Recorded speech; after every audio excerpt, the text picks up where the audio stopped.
Welcome to இணைந்த கைகள் IAS academy. இன்றைக்கி நம்ம பார்க்க போகிறது, இந்த வீடியோவில் இந்த லேம்ப்ஸை பற்றி தான் பார்க்க போகிறோம்.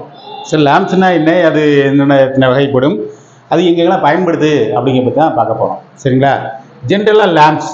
ஸோ ஜென்ரல் லேம்ப்ஸ் அப்படின்னு சொல்லும்பொழுது விளக்குகள். சரியா? விளக்குகள்னு சொல்லுவோம். விளக்குங்கிறது ஆரம்ப காலத்துலேருந்து பயன்படுது அப்படிங்கிற மாதிரி வரும்பொழுது நிறைய அதில் வகைகள் நிறைய சொல்லிகிட்டே போகலாம். நம்ம இப்போ பார்க்க போகிறது என்னன்னு கேட்டிங்கன்னா, எலக்ட்ரிக் லேம்பை பற்றி பார்க்க போகிறோம்.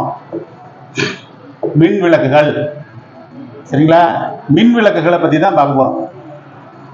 ஸோ மின்சாரத்தை கொடுக்கும் பொழுது அந்த விளக்கானது எந்த அளவுக்கு ஒளிர்கிறது, அதான் முக்கியம். மின்சாரத்தை கொடுக்குறோம், விளக்கு ஒளிரணும். ஒளிர்ந்துச்சு அப்படின்னா தான் அது நல்ல கண்டிஷனில் இருக்குது, நம்ம கொடுக்கக்கூடிய சப்ளையை அக்செப்ட் பண்ணிக்கிட்டு அது செயல்படுது, ஃபங்க்ஷன் ஆகுது அப்படிங்கிறத நம்ம கன்ஃபார்ம் பண்ணலாம். சரிங்களா? அப்படி இல்லை அப்படின்னு சொன்னாக்க நம்ம எப்படி அதை தெரிஞ்சுக்க முடியும்? அது சப்ளை கொடுக்குறோம், பல்பு சரியில்லை அப்படின்னு தான் சொல்லுவோம். சரி, இப்போ எலக்ட்ரிக் சப்ளை கொடுக்கும்போது ஃபங்க்ஷன் ஆகக்கூடிய லேம்ப், எலக்ட்ரிக் லேம்ப்ஸ், மின் விளக்குகள். ஸோ மின் விளக்குகள் அப்படின்னு பார்க்கும்பொழுது பல்வேறு டைப்படுத்தலாம். மின் விளக்குகள் அப்படின்னா மின்சாரத்தை கொடுத்தோன்னு எரியக்கூடிய லேம்ப்ஸு, அப்புறம் அந்த ஒளிரக்கூடிய விளக்குகள்லையே கேஸ் டிஸ்சார்ஜ் லேம்பு அப்படின்னு இருக்கு. வாய்க்கல்னா அதில் வாயு பிள்ளப்பாய் இருக்கிறது ஒரு டைப்பு. திடநிலையில் இருக்கக்கூடிய பொருளானது வேப்பர் நிலைக்கு, வாயு நிலைக்கு மாறும் பொழுது அது வெளிச்சமானது எந்த அளவுக்கு என்னது பிரைட்னஸ், பிரகாசம் கிடைக்கிறது. ஆரம்பத்தில் அது திடநிலையில் இருக்கும்பொழுது இப்படி வெளிச்சம் கிடைக்குது.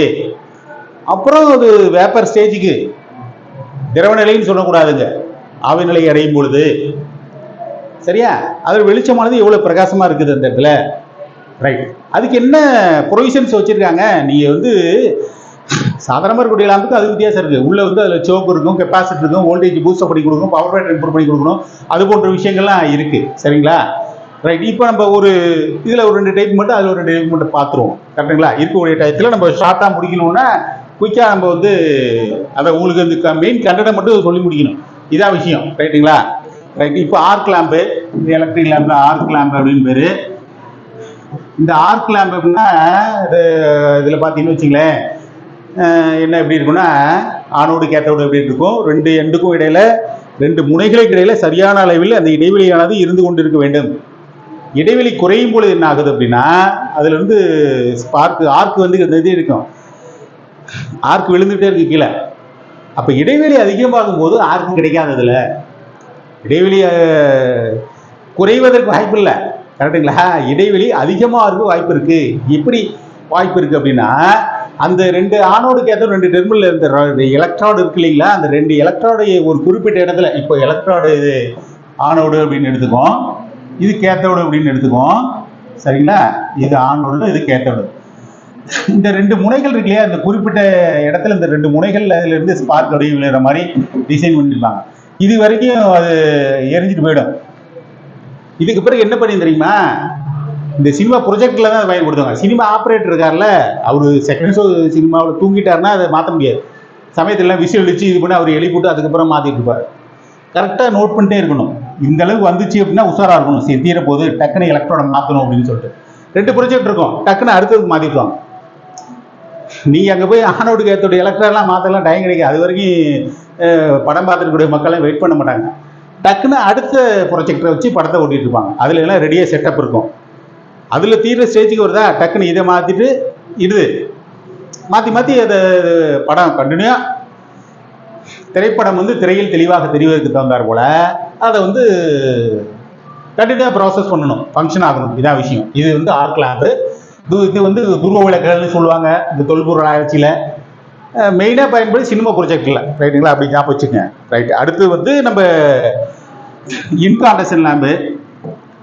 இன்காண்டசன் லேம்ப் அப்படின்னு சொல்லும் பொழுது நம்ம குண்டு பல்புன்னு சொல்லுவோம். குண்டு பல்புலாம் நான் ஞாபகம் வச்சக்கூடிய விஷயம். குண்டு பல்புலாம் ஃபிலமெண்ட்டுங்கிறது நூலிலை, அதாவது அந்த 2க்கும் இடையில இருக்கக்கூடிய வெளிதான் இருக்கும், ஒரு ரவுண்டாக சுற்றி இருக்கும். அதுதான் அங்கே மெயின் கண்டென்ட்டே. மெயின் கண்டென்ட்னு கிடையாது, அதுதான் மெயினான அங்கே வேலை பார்க்குறதே. அதுக்குள்ளே சப்ளை போகும்போது லீடு 4 லீடு இருக்கும். 2 லீடு வெளியில் இருக்கக்கூடிய லீடு மொத்தமாகவும், நடுவில் இருக்கக்கூடிய மெலிதாக இருக்கும். மெலிதாக இருக்கக்கூடிய 2 லீடு, வெளியில் இருக்கக்கூடிய மொத்தமாக இருக்கக்கூடிய 2 லீடு, இது எல்லாம் 4 சேர்ந்து கனெக்ட் ஆகிருக்கும். அதில் அதோட ஒர்க்கிங் டெம்பரேச்சர் மாதிரி 2700 3000 டிகிரி டெம்பரேச்சர் வரைக்கும் தான். 3004 டிகிரி டெம்பரேச்சருக்கு மேலே வரும்பொழுது அது ஆட்டோமேட்டிக்காக கட் ஆகிடும். கட்டாச்சுன்னா ஃபீஸ் போச்சுன்னு அர்த்தம். ஃபீஸ் போச்சுன்னா தூக்கி ஓரத்தில் கட்டிட்டு வேறு பல்ப் வாங்கி தான் பயன்படுத்தணும். இதிலிருந்து கிடைக்கிற வெப்பமானது அதிகம். இதை நைட்டு ரீடிங் லேம்பை பயன்படுத்தும் பொழுது முகம்லாம் அப்படியே ஒரு மாதிரி என்னாகும், ஆயில் அடித்த மாதிரி ஆகிடும். தொடர்ச்சியாக பயன்படுது கண் எரிச்சல் வந்துடும். இது அதிகப்படியான நேரம். இது வந்து நம்ம அந்த விளக்குகளில் நம்ம வந்து அதை தொடர்ச்சியாக பயன்படுத்த முடியாது. ஆரம்ப காலத்தில் இதை தான் வந்து பயன்படுத்தியதாங்க வீடுகளில், மற்ற அலுவலகங்கள் போன்ற மற்ற இடத்துல எல்லாம். ஒரு காலத்தில் தெருவிளக்காக கூட பயன்படுத்தி. சரியா? அதுக்கு பிறகு தான் வந்து அதுக்கு பிறகு இல்லை, அதே காலகட்டத்தில் வந்து தான் இன்கண்டன்சன் ஃப்ளோரசன் லேம்பு. ஃப்ளோரசன் லேம்பை கம்பேர் பண்ணி இதில் இருந்து வெளிச்சோடு வரக்கூடிய வெளிச்சம் பிரைட்னஸாக இருக்கும், வெப்பம் வந்து குறைவு. சரிங்களா? குளிர் விளக்கு லென்த்தியாக இருக்கும். இது வந்து குண்டு பல்புன்னு சொல்கிறது. ஆரம்ப காலத்தில் 60 வாட்ஸ் 40 வாட்ஸ் 100 வாட்ஸ் அது மாதிரி அந்த ரேஞ்சில் இருந்து இப்போ 40 வாட்ஸ் மட்டும் வந்துட்டு இருக்கு. ஏன்னு கேட்டாக்கா இது எடுத்து கொடுக்கக்கூடிய பவர் அதிகம், வெளிச்சமும் அந்தளவுக்கு மங்களாக தான் இருக்குது. வெளிச்சம் அந்தளவுக்கு பிரகாசம்னு சொல்ல முடியாது அப்படிங்கிற அளவில் இருந்தாலும் நிறைய தொழில்நுட்பம் வந்தனால சிஎஃப்எல் எல்இடி லேம்பு சிஎஃப்எல் லேம்பெலாம் இருந்தனால இதை அப்படியே தடை பண்ண ஆரம்பிச்சாங்க கவர்மெண்ட்டில், என்இபி மின்சார வாரியத்தினால. அது 40 வாட்ஸ் மட்டும் இருக்குது, அதையும் கூடிய விரைவில் அதையும் தடை பண்ணிடுவாங்க. சரியா? இது எடுத்துக்கூடிய வோல்டேஜ் அதிகம், அந்த ஒர்க்கிங் டெம்பரேச்சர் அந்த குறிப்பிட்ட 30 டிகிரி டெம்பரேச்சர், அதுக்கு மேலே ஒரு ஆட்டோமேட்டிக் கட் ஆகிடும். ஃபிலமெண்ட் கட் ஆச்சு ஒன்றும் செய்ய முடியாது. உள்ள இனர்ட் கேஸஸ் மந்த வாய்ப்புகள் இருக்கும். இந்த நியான் ஆர்கான் இதெல்லாம் சொல்கிற பார்த்தீங்கன்னா மந்த வாய்ப்புகள் இருக்கும். அதில் வந்து சின்ன ஓட்டம் இருந்தாலும் அது அந்த கேஸ் வழியாக அந்த இது வழியாக, அதாவது கண்ணாடி குடுவை இருக்குல்ல, அந்த வழியாக வெளியேறிடும். வெளியேறிச்சுன்னா பல்பு ஃபியூஸ் போச்சு.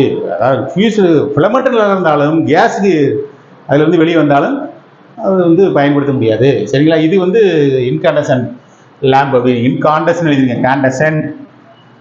சரிங்களா? அடுத்தது கேஸ் டிஸ்சார்ஜ் லேம்ப். இந்த கேஸ் டிஸ்சார்ஜில் வந்து காமனாக தெளிவாக சொல்லிடுறேன், ஏன்னா ஒவ்வொன்றை பற்றி நம்ம சொன்னோன்னாக்கா டைம் ஆகும். சரிங்களா? கேஸ் டிஸ்சார்ஜ் லேம்ப் அப்படின்னு சொல்லும்பொழுது sodium vapour lamp, mercury vapour lamp அப்படிங்கிற ரெண்டையும் நம்ம வந்து சொல்லலாம். சரிங்களா? சோடியம்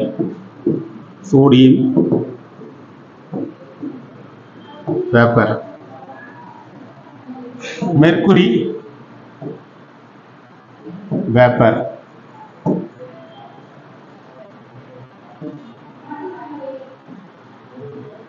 சரியா? Sodium vapour lamp, mercury vapour lamp ரெண்டுமே கேஸ் டிஸ்சார்ஜ் லேம்பு.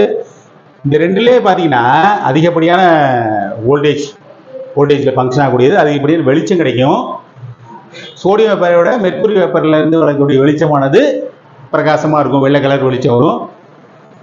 என்ன ப்ளூயிஷ் வித் ஒயிட்டில் இருக்கும், அப்புறம் ஒயிட் கலர் வெளிச்சம் ஆரம்பிச்சு பிரைட்னஸ் ஆகும்பொழுது. இதில் இருந்து பார்த்தீங்கன்னா ரெட்டிஷ் வித் எல்லோ, சிகப்பு கலரோட கலந்த மஞ்சள். அது ஃபுல் பிரைட்னஸ் வரும்போது மஞ்சள் கலரில் கிடைக்கும், வெளிச்சமானது இருந்து கிடைக்கும். இதுக்கு எக்ஸ்ட்ரா அரேஞ்ச்மெண்ட்லாம் பண்ண வேண்டியிருக்கு. இந்த கேஸ் டிஸ்சார்ஜ் லேம்ப்னு சொல்லக்கூடிய 2 லேம்ப்லையுமே இந்த ரெண்டுமே இதில் வந்து சோடியம் திடநிலையில் இருக்கும், இதில் மெர்க்குரி திடநிலையில் இருக்கும். அதனால தான் ஸ்டார்டிங்கில் initial temperature initial supply input supply கொடுக்கும்போது என்ன ஆகும், அது திடநிலையில் இருக்கக்கூடிய அந்த பொருளானது வேப்பர் ஸ்டேஜுக்கு வர ஆரம்பிக்கும் போது தான் ஸ்டெப் பை ஸ்டெப்பாக அதனுடைய பிரைட்னஸ் ஆனது அதிகரிக்கிறது. சரிங்களா? ஃபுல் பிரைட்னஸ் வரும்போதும் அதாவது ஃபுல் வேப்பர் கண்டிஷன் வரும்போது தான் முழு பிரைட்னஸ் வந்து கிடைக்குது. சரிங்களா? இதுக்கு எக்ஸ்ட்ரா எல்லாம் பண்ண வேண்டியிருக்கோம். நீங்கள் வெறுமனை வந்து சப்ளையில் கனெக்ட் பண்ணால் உடனே வெளிச்சம் வந்துடாது. இதில் ஒரு சோக்கு வந்து கனெக்ட் பண்ணோம். சரிங்களா? அப்புறம் ஒரு கெப்பாசிட்டி இருக்குது. கெப்பாசிட்டி எதுக்கு அப்படின்னாக்கா சோக்கு வந்து வோல்டேஜ் பூஸ்ட் பண்ணி கொடுக்கறதுக்காக. கெப்பாசிட்டி எதுக்குன்னாக்க பவர் ஃபேக்டர் இம்ப்ரூவ் பண்ணி கொடுக்கறதுக்காக. ரெண்டுலேயுமே அந்த அரேஞ்ச்மெண்ட் இருக்கும். ஒர்க்கிங் வோல்டேஜ் வந்து அதிகம். சரிங்களா? எடுத்தோன்னு முழு வோல்டேஜ் வந்து கிடைக்காது. இதோட வாழ்நாள் அதிகம். அதே நேரத்தில் ரெண்டையும் பார்த்தீங்கன்னா ரெண்டுலேயும் கிளாஸ் என்வலப் இருக்கும். அதாவது 2 அடுக்கு அந்த கண்ணாடி குழுவையால் அது குளோஸ் செய்யப்பட்டிருக்கும். சரிங்களா? ரைட். இதில் என்ன ஆகும் அப்படின்னா அந்த கண்ணாடியானது உடஞ்சி போச்சு அப்படின்னாக்கா ஃபர்தராக அதை பயன்படுத்த முடியாத சூழல் ஏற்படும். அதனால் ரொம்ப கேர்ஃபுல்லாக மெயின்டைன் பண்ணணும். அதே மாதிரி மழை வெயில் எல்லா காலகட்டத்திலும் பயன்படுத்திக்கலாம். ஏன்னா இந்த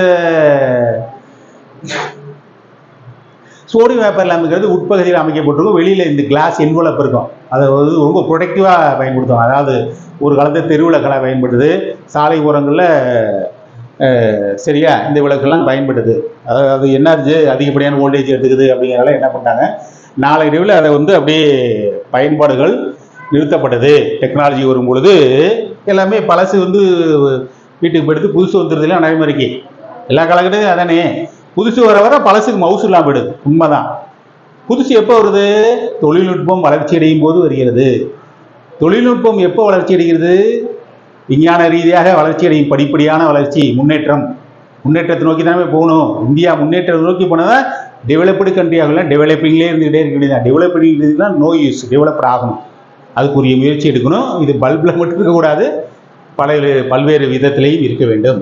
நாட்டின் முன்னேற்றம் முக்கியம்.